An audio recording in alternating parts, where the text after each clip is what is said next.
Aduh ampun sama si Ma yang satu ini. Disangka Mimin si Ma ini lagi jalan-jalan siang. Tahu-taunya si emak malah terciduk mencuri pakaian warga yang sedang dijemur tuh. Ada.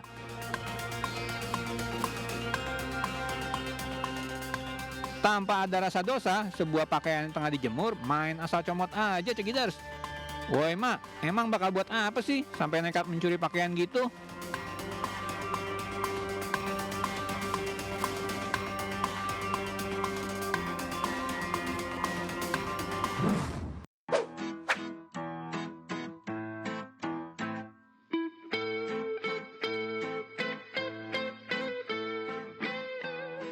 Ini ada tamu yang gak diundang nih, main asal nyelonong masuk rumah warga. Seorang mak-mak ini diam-diam sedang melancarkan aksi mencurinya. Sambil menggunakan motor, si emak masuk ke dalam rumah, lalu mengambil sebuah tas cekiders. Usai mencuri, si emak lalu kabur meninggalkan lokasi.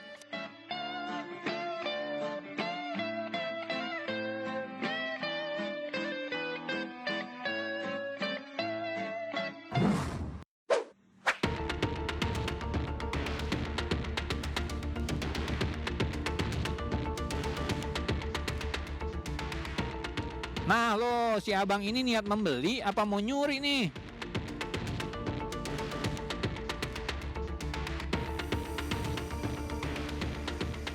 Tuh kan terjawab sudah nih kalau kita lihat CCTV cekiders.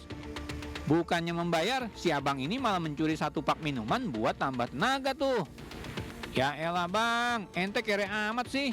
Makanya cari kerja dong.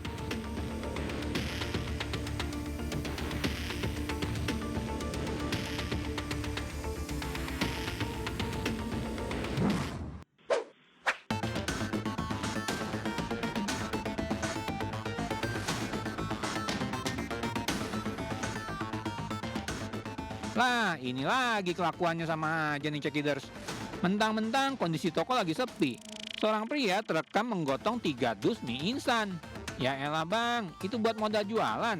Kalau urusan begini mah lama-lama bisa bikin rugi pemilik warung nih. Waduh.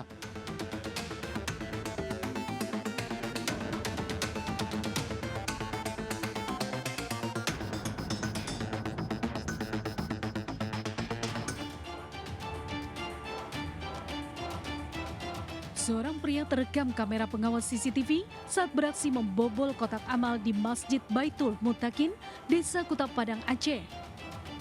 Dalam rekaman CCTV tersebut, sebelum melakukan aksinya, pria tersebut berpura-pura melakukan sholat. Setelah melakukan sholat dan suasana telah sepi, pria tersebut langsung melakukan aksinya.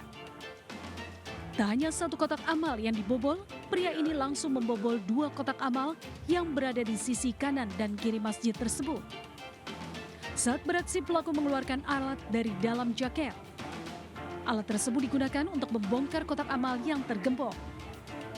Setelah berhasil membongkar, pelaku langsung membawa kabur seluruh uang yang ada di dalam kotak amal. Setelah dia salat, yang lain sudah merasa aman. Setelah dia pantau, dia melakukan aksinya. 2 celeng yang dibongkar. Hal kayak gini udah 3 kali yang terjadi. Namun untuk kali ini yang terpantau CCTV. Ini kasus ini sudah dilaporkan bang? Untuk sementara sudah kita laporkan ke pihak berwajib. Aksi pencurian kotak amal di masjid ini setidaknya sudah 3 kali terjadi. Namun baru kali ini, aksi pencurian yang terekam kamera CCTV dan kasus pencurian ini telah dilaporkan ke pihak kepolisian dan berharap pelaku dapat ditangkap. Dari Aceh Barat Aceh, Afsyah, iNews melaporkan.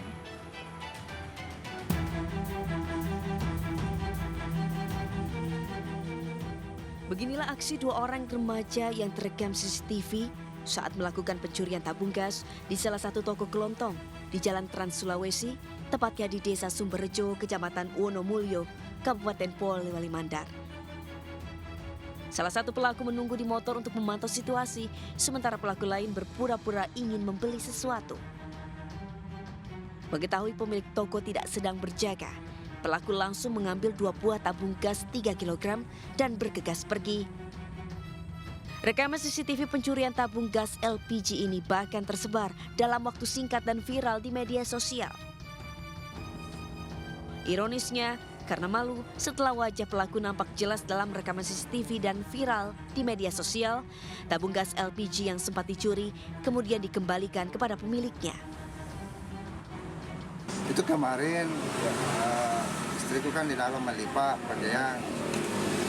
Jadi lagi lihat monitor. Pas keluar istriku pergi juga. Apa yang diambil itu, Pak? Tabung 2. Menurut pemilik warung, bukan hanya tabung gas. Aksi pencurian seperti uang dan barang dagangan sudah sering kali terjadi di toko miliknya. Namun pemilik toko mengaku enggan melaporkan kejadian tersebut ke pihak kepolisian. Dari Poliwali Mandal, Sulawesi Barat, Huzair Anyus melaporkan. Pemirsa, 2 sopir bus antar lintas provinsi terlibat keributan di Jalan Lintas Sumatera, Kisaran Asahan, Sumatera Utara. Diduga salah satu bus mengemudi secara ugal-ugalan dan membahayakan orang lain.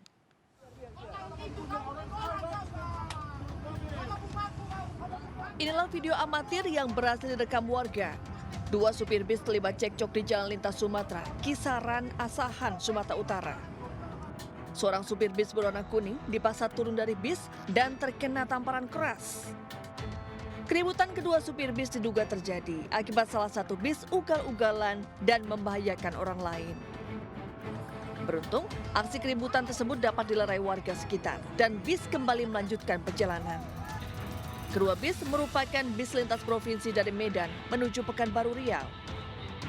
Belum ada yang dapat dikonfirmasi terkait peristiwa keributan antara bis tersebut. Dari Asahan, Sumatera Utara, Ulil Amri, iNews melaporkan.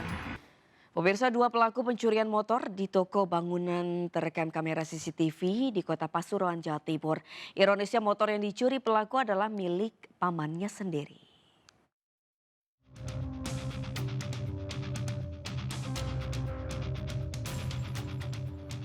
Kedua pelaku pencurian berinisial MA dan EK tak bisa berkutik saat digelandang petugas Polres Pasuruan Kota. Keduanya ditangkap berkat bantuan kamera CCTV di sebuah toko bangunan. Ironisnya motor yang dicuri ini adalah pemilik toko sekaligus paman pelaku. Namun berkat kamera CCTV dan keterangan pemilik toko, motor curian dan kedua pelaku berhasil ditangkap di rumahnya masing-masing tak jauh dari rumah korban. Motifnya pelaku iri dengan korban lantaran ekonominya tergolong mapan, memiliki usaha toko bangunan. Dari Polres Pasuruan Kota berhasil mengidentifikasi video tersebut dan berhasil melakukan penangkapan terhadap 2 tersangka. Posisi menghadap ke utara, dikunci setir dan katup kunci tertutup. Jadi diparkir mulai pukul 13 dan pukul 16.30 pada saat pelapor akan pulang terlihat sepeda motornya sudah tidak ada. Dari tangan pelaku petugas mengamankan motor dan helm korban. Kedua pelaku dijerat dengan pasal tentang pencurian pemberatan dengan ancaman 5 tahun kurungan. Dari Pasuruan, Jawa Timur, Jaka Samudra, iNews melaporkan.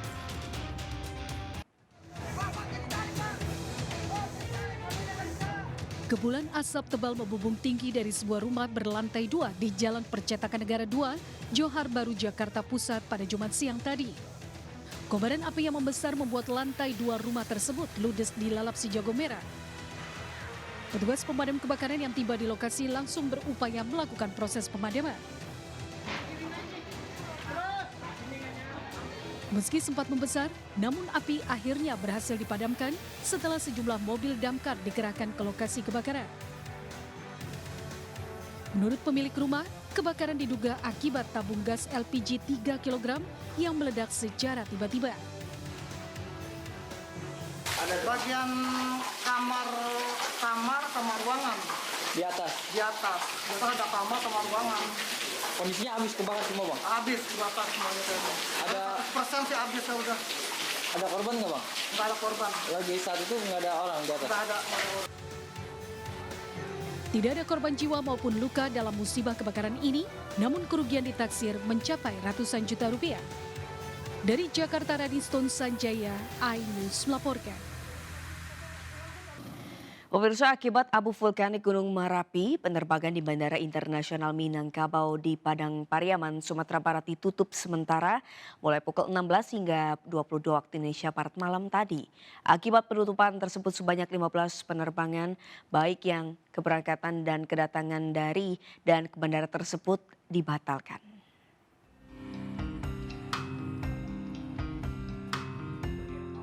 Mulai pukul 16 hingga 22 waktu Indonesia Barat Jumat malam tadi, semua penerbangan dari dan ke Bandar Internasional Minangkabau ditutup. Penutupan itu dilakukan karena menurut paper test dan hasil pemantauan satelit, sebaran abu vulkanik Gunung Merapi sudah mengganggu penerbangan di bandara tersebut. Akibat penutupan itu, ada 15 penerbangan baik keberangkatan maupun kedatangan ke dan dari bandara dibatalkan. 14.00 hingga sampai 15.30. Di pukul 15 kami mendapatkan bahwasannya dari hasil paper test didapatkan abu vulkanik pada kertas tersebut. Sehingga kami, Direktur Jenderal Perhubungan Udara,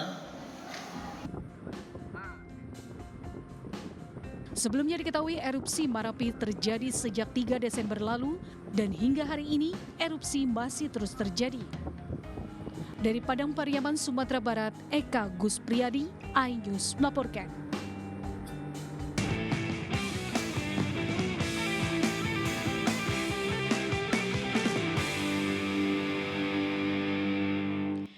Pemirsa, debat calon wakil presiden 2024 berlangsung panas. Muhaimin Iskandar, Gibran Rakabuming Raka, dan Mahfud MD saling serang saat membahas pembangunan IKN di Kalimantan Timur.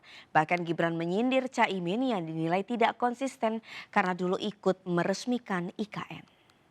Tapi tadi saya tergelitik, anggaran untuk IKN itu hanya 20% dari APBN dan sisanya dari investor. Sejauh yang kita baca, sampai sekarang belum ada satupun investor yang masuk ke sana. Coba kalau ada sebutkan misalnya 2 atau 1 gitu, investor mana yang sudah masuk ke sana. Yang saya dengar justru ada ratusan ribu hektar tanah sudah dikuasai oleh pengusaha-pengusaha tertentu. Jadi saya setuju bahwa yang paling penting bukan soal infrastruktur dulu atau SDM dulu. Yang paling penting dari ini adalah kemampuan membaca skala prioritas. Seluruh proyek-proyek besar yang ambisius, ini IKN sebagai salah satu contoh saja, itu kalau hanya mengandalkan APBN hampir 500 triliun. Padahal 1% saja dari 400 sekian triliun itu untuk bangun jalan seluruh Kalimantan beres, membangun seluruh kota-kota di Kalimantan beres. Dan yang paling penting infrastruktur yang untuk SDM 3% aja dari seluruh anggaran IKN itu bisa membangun sekolah dengan baik di seluruh Kalimantan. Itu contoh kemampuan mengambil skala prioritas. Saya ingat sekali Gus Muhaimin dulu sempat ikut meresmikan dan potong tumpeng di IKN.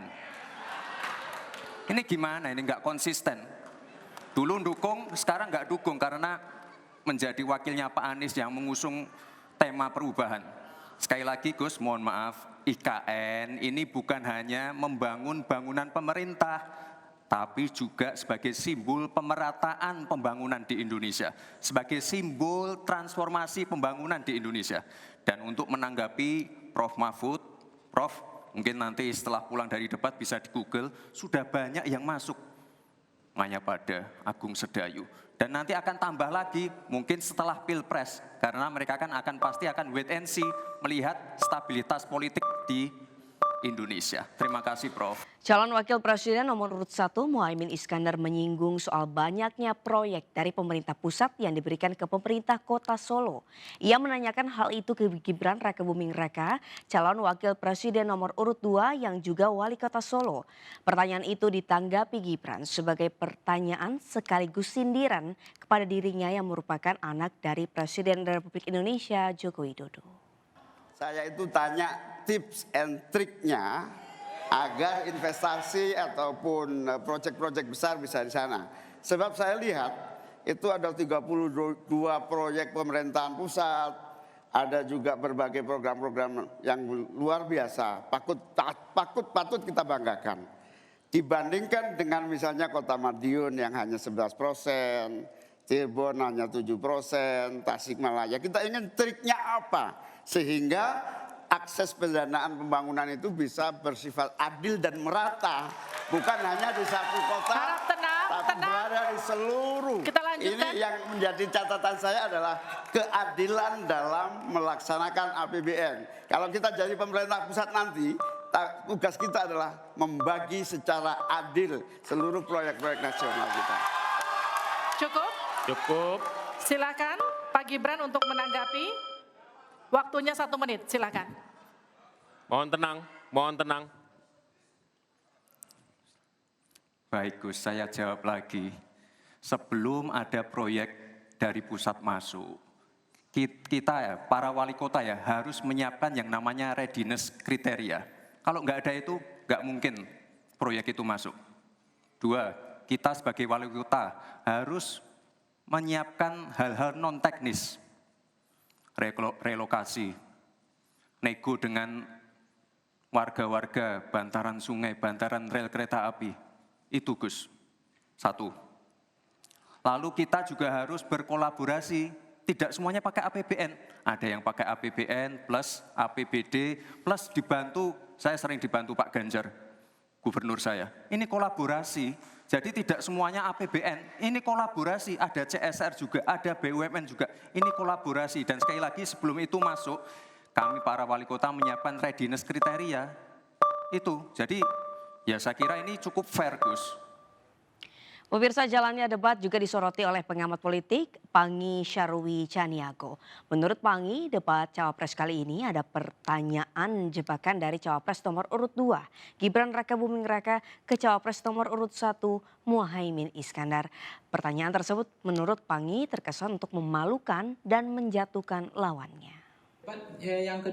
Debat kedua Cawapres ini juga terkesan ini debat untuk saling mempermalukan gitu. Jadi kan harusnya pertanyaan itu singkatan, kemudian singkatan itu disampaikan supaya pertanyaan itu jelas dan dipahami orang. Nah, ini mirip dengan Presiden Jokowi 2019 buat singkatan yang tidak familiar lagi, ada soal MCG apa itu, kemudian ada soal karbon dan seterusnya. Tapi sengaja memang untuk menjatuhkan lawan politik, mendowngrade lawan politik, mempermalukan lawan politik untuk memberikan pertanyaan yang tidak familiar, tidak tahu itu singkatan, dan dia juga tidak mau memberikan singkatan itu apa. Kan itu niat banget untuk mempermalukan orang. Pemirsa, pasangan Capres nomor 3 Ganjar Mahfud mengenakan baju adat di debat Cawapres 2024. Ganjar mengenakan baju adat NTT, sementara Mahfud mengenakan baju adat Madura.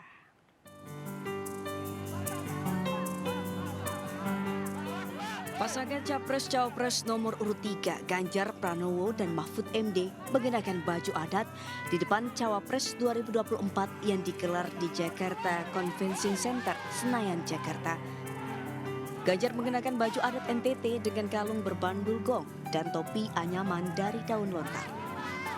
Sementara Mahfud MD menggunakan baju Madura bergaris-garis dan pada kepala Mahfud tersemat udeng sakera. Ganjar didampingi istrinya Siti Atiko dan Mahfud ditemani istrinya Zaizatun Nihayati. Sejumlah pendukung paslon nomor urut 3 pun nampak mengenakan baju adat sekaligus sebagai peringatan Hari Ibu. Sementara pasangan calon nomor urut 2 Prabowo Subianto dan Gibran Rakabuming Raka mengenakan kemeja biru seperti saat debat pertama Capres. Pasangan calon nomor urut 1 Anies Imin kompak memakai kemeja putih berbalut jas hitam serta mengenakan peci. Dari Jakarta, Tim Liputan iNews melaporkan. Persatuan Santri Jawa Timur melaporkan Ketua Umum Partai Amanat Nasional Zulkifli Hasan atau Zulhas ke Polda Jawa Timur atas dugaan penistaan agama. Pelaporan dilakukan karena candaan Zulhas soal sholat dinilai telah membuat keresahan masyarakat. Baca Al-Fatihah, waladdallin. Ada yang diem sekarang Pak. Perwakilan Persatuan Santri Jawa Timur mendatangi Sentra Pelayanan Kepolisian Terpadu SPKT Mapolda Jawa Timur untuk melaporkan Menteri Perdagangan yang juga Ketua Umum PAN Zulkifli Hasan. Baca Al-Fatihah. Waladdallin. Zulhas dilaporkan atas dugaan penistaan agama setelah melontarkan candaan soal sholat yang membuat keresahan di masyarakat. Dalam laporannya, Persatuan Santri Jatim ini membawa bukti berupa video dan tangkapan layar candaan Zulhas. Persatuan Santri Jatim ini juga meminta Polda Jawa Timur agar secepatnya memproses hukum Zulhas. Dalam pidatonya diduga beliau ini mengolok-olok syariat agama Islam, yaitu di sholat, di tahiyat, yang dimana syariatnya itu adalah satu telunjuk, satu ujung jari. Tapi dia itu mengatakan bahwasanya di tahiyat itu sekarang pakai gini, pakai dua. Seperti diketahui, Zulhas telah melontarkan gurauan tentang perubahan perilaku masyarakat saat sholat karena dukungan politik di Pilpres 2024. Dari Surabaya, Jawa Timur, Hari Tambayong iNews melaporkan.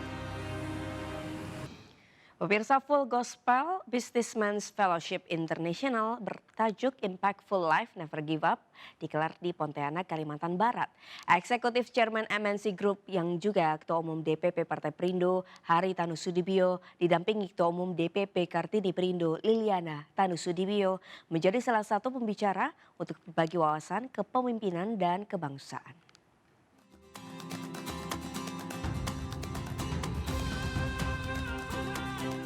Eksekutif Chairman MNC Group Hari Tanusudibio bersama Eksekutif Chairwoman MNC Group Liliana Tanusudibio hadir dalam kegiatan Full Gospel Businessmen's Fellowship International yang digelar di Pontianak, Kalimantan Barat. Bertema Impactful Life Never Give Up, HT berbagi wawasan seputar kepemimpinan dalam bangsa dan negara. HT meyakini sosok pemimpin yang tepat harus memberikan dampak yang positif bagi masyarakat, salah satunya melalui politik pelayanan. Saya rasa kita tahu kan ada istilah servant leadership, itu leadership yang melayani dalam perspektif apapun, sebagai pemimpin bangsa, sebagai pemimpin partai politik, sebagai pemimpin organisasi, pemimpin perusahaan, grup, ya, atau juga pemimpin di rumah tangga. Ya, kalau suami kan kepala rumah tangga. Jadi servant leadership itu bisa diterapkan di semua aspek kehidupan kita dalam posisi apapun. Prinsip mau melayani untuk masyarakat menjadi salah satu karakter yang kerap digaungkan HT ketika berbagi pandangan arti sebuah pemimpin di berbagai tempat. Dari Pontianak, Kalimantan Barat, Esra Ambarita, Rikonaldo iNews melaporkan.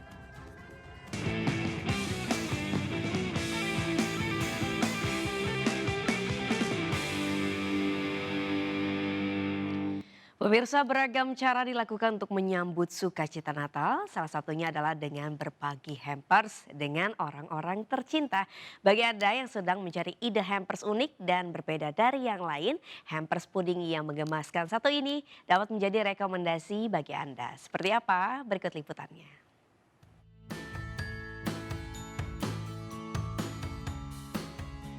Pemirsa, Natal dan Tahun Baru yang hanya tinggal beberapa hari lagi, sudahkah Anda menyiapkan segalanya?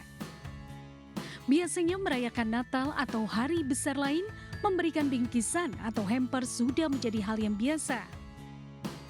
Tapi apakah Anda sudah memikirkan hantaran apa yang cocok diberikan? Nah, sepertinya puding unik yang satu ini cocok dijadikan sebagai hantaran pada saat Hari Raya Natal. Untuk proses pembuatan yang harus disiapkan adalah gula, air, agar-agar, serta buah-buahan, tapi harus pilih buah yang tidak mudah lembek. Masak puding ini sama seperti masak puding pada umumnya. Setelah tadi sudah mengental dan juga sudah mendidih nih pudingnya, kita bakal lanjut menata dan juga mendesain sedikit nih seperti apa sih hasil pudingnya yang kita akan buat bersama nih hari ini. Masukkan puding ke dalam cetakan yang sudah diberikan buah. Setelah itu diamkan puding untuk menghilangkan hawa panas. Setelah menghilang hawa panas, masukkan ke dalam freezer. Coba puding-puding lainnya, dan waktu itu saya mulai produk baru itu puding bunga. Puding bunga itu bunga edible, bunga asli, tapi bisa dimakan. Coba bikin puding balon. puding balon yang seperti ini kan, cuman memang konsepnya konsep untuk ulang tahun. Kebanyakan bisa request tema, misalnya untuk tema Spider-Man, tema Hello Kitty, atau tema-tema yang lain kita bisa. Jika sudah dingin, puding dikeluarkan dari dalam freezer lalu dihias. Sesuai dengan pesanan konsumen, ada yang dihias dengan menggunakan bola salju, Santa Claus, bunga-bunga, dan masih banyak lagi. Dalam sehari, Mona bisa membuat 500 loyang dan puding yang dijual dengan harga yang sangat terjangkau sebesar 200 hingga 500 ribu rupiah. Cantik dan indah bukan? Dari Tangerang, Banten, Elsio Kisya, Andri Setiawan, iNews melaporkan.